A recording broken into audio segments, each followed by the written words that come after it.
Hello दोस्तों, welcome to Angel Cat Code Adventure and Tech. स्वागत है आप सभी का एक और नए लेक्चर में। ये है दोस्तों हमारा लेक्चर नंबर 62 और आज के इस लेक्चर में हम बात करने वाले हैं दोस्तों स्टैटिक मेथड के बारे में। तो चलिए शुरू कर लेते हैं अपने इस लेक्चर को और हमेशा की तरह दोस्तों क्रिएट कर लेते हैं एक पाइथन फाइल और जानते हैं दोस्तों कि क्या होते हैं हमारे स्टैटिक मेथड। तो दोस्तों मैं आपको एक बात बोलना चाहूंगा, अगर आपने मेरा लेक्चर नंबर 60 और लेक्चर नंबर 61 देखा है, जो कि क्या था दोस्तों हमारा ऑब्जेक्ट मेथड और क्लास मेथड वाला लेक्चर था, तो आपको दोस्तों आज का लेक्चर बिल्कुल इजी लगने वाला है और 2 मिनट के अंदर हम क्या कर देंगे दोस्तों, इस लेक्चर को खत्म कर देंगे। 2 मिनट के अंदर हम इस लेक्चर को टाटा बाय बाय बोल देंगे। ठीक है, कैसे?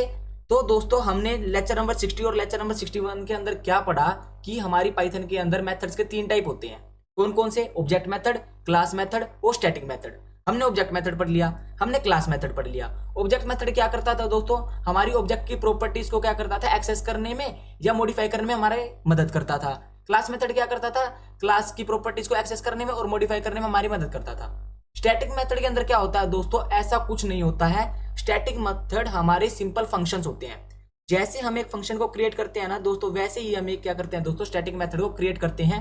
इसके अंदर ना ही हमें कोई ऑब्जेक्ट का एड्रेस पास करने की जरूरत है और ना ही हमें दोस्तों क्लास का एड्रेस पास करने की जरूरत है। जैसे हम एक सिंपल फंक्शन क्रिएट करते थे, वैसे हम क्या करते हैं दोस्तों, एक स्टैटिक मेथड को क्रिएट करते हैं। बस इतनी सी बात थी दोस्तों। अब क्या करते हैं, थोड़ी इंप्लीमेंटेशन पे चलते हैं और इसको 2 मिनट में रैप अप करते हैं। तो सिंपली हम क्या कर लेते हैं, एक क्लास क्रिएट कर लेते हैं एबीसी नाम की। अब दोस्तों क्या बोला मैंने आपको, जैसे हम एक फंक्शन क्रिएट करते थे वैसे हम क्या कर लेते हैं, इसको क्रिएट कर लेते हैं। हमने ऐड नाम का एक फंक्शन क्रिएट कर लिया a, b और यहाँ पे हमने सिंपली क्या कर लिया दोस्तों, इसके सम को, इनके जो आर्गुमेंट के सम को ऐड करवा दिया। ठीक है, अब दोस्तों बस आपको एक चीज याद रखनी है, जब भी आप एक स्टैटिक मेथड क्रिएट करते हैं तो आपको एक डेकोरेटर का यूज करना पड़ता है। वो कौन सा डेकोरेटर है हमारा, @static।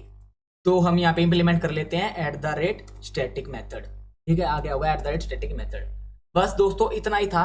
स्टैटिक मेथड क्या होता है दोस्तों, हमारा वो मेथड होता है जो हमारी क्लास को एक्स्ट्रा फंक्शनैलिटीज प्रोवाइड करता है। @static मेथड जो हमारा डेकोरेटर है उसको हमें यूज करना होता है हमारे स्टैटिक मेथड को क्रिएट करने से पहले।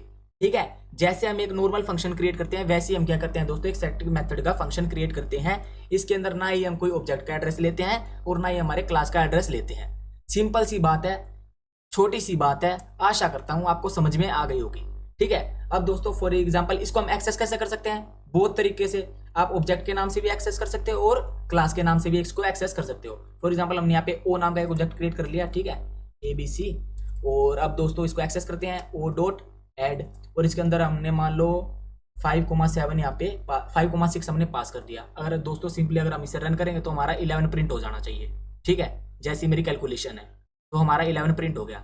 अब सिंपली दोस्तों इसको हम क्या कर लेते हैं, क्लास नेम की हेल्प से एक्सेस कर लेते हैं। ठीक है, abc.add।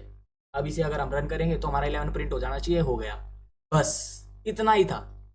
बस दोस्तों इतना ही था स्टैटिक मेथड के बारे में। स्टैटिक मेथड हमारा बिल्कुल सिंपल फंक्शन की तरह ही होता है। ठीक है, ये तो हमने दोस्तों आपको आर्गुमेंट पास करके दिखा दिया है और हमने कोई भी रिटर्न स्टेटमेंट नहीं लगाया है। आप रिटर्न स्टेटमेंट अपने आप से लगा सकते हो और स्टैटिक मेथड क्रिएट कर सकते हो। ठीक है, उस चीज पे मैं नहीं जाऊंगा। लेक्चर नंबर 60 और लेक्चर नंबर 61 के अंदर वो मैंने चीज पढ़ा दी है। सिंपली मैं आपको स्टैटिक मेथड के बारे में बताना चाहता था इस लेक्चर के अंदर, वो मैंने आपको बता दिया है। कैसे हम डिक्लेयर करते हैं, कैसे हम इनिशियलाइज करते हैं, कैसे हम इसको मेंशन करते हैं और कैसे हम इसको एक्सेस करते हैं, वो सारी चीजें मैंने आपको बता दी है। ठीक है, आई थिंक इसमें तो आपको कुछ दिक्कत होनी नहीं चाहिए अगर आपको सिंपल फंक्शन आते हैं तो, और अगर आपने मेरा लेक्चर नंबर 60 और 61 देखा है तो। ठीक है, तो स्टैटिक मेथड एक बार दोबारा से रिवाइज कर लेते हैं। स्टैटिक मेथड हमारा वो मेथड होता है जो हमारी क्लास को एक्स्ट्रा फंक्शनैलिटीज प्रोवाइड करता है। इसको डिफाइन करने से पहले हमें क्या करना पड़ता है दोस्तों, एक डेकोरेटर का यूज करना पड़ता है। वो क्या है, @static मेथड। ये हमारा ना ही कोई ऑब्जेक्ट का एड्रेस लेता है, ना ही हमारा कोई क्लास का एड्रेस लेता है। ये हमारा एक सिंपल फंक्शन की तरह होता है। ठीक, दैट्स ऑल दोस्तों। आप मल्टीपल स्टैटिक मेथड क्रिएट कर सकते हो, बिल्कुल कर सकते हो, इसमें तो कोई बोलने वाली बात है ही नहीं।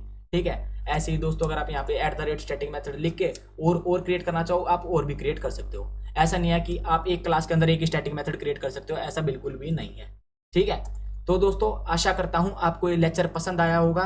तो दोस्तों बस यही था आज के लेक्चर में। तो अगर आपको ये लेक्चर पसंद आया हो, छोटा सा था पर प्यारा था, तो अगर आपको ये लेक्चर पसंद आया हो तो लेक्चर को क्या कर देना, हमेशा की तरह लाइक कर देना, दोस्तों के साथ शेयर कर देना, कमेंट कर देना और दोस्तों चैनल को सब्सक्राइब करना बिल्कुल मत भूलना। मिलता हूँ आप सभी से अपने नेक्स्ट लेक्चर के अंदर, तब तक के लिए दोस्तों गुड बाय, स्टे सेफ, जय श्री राम।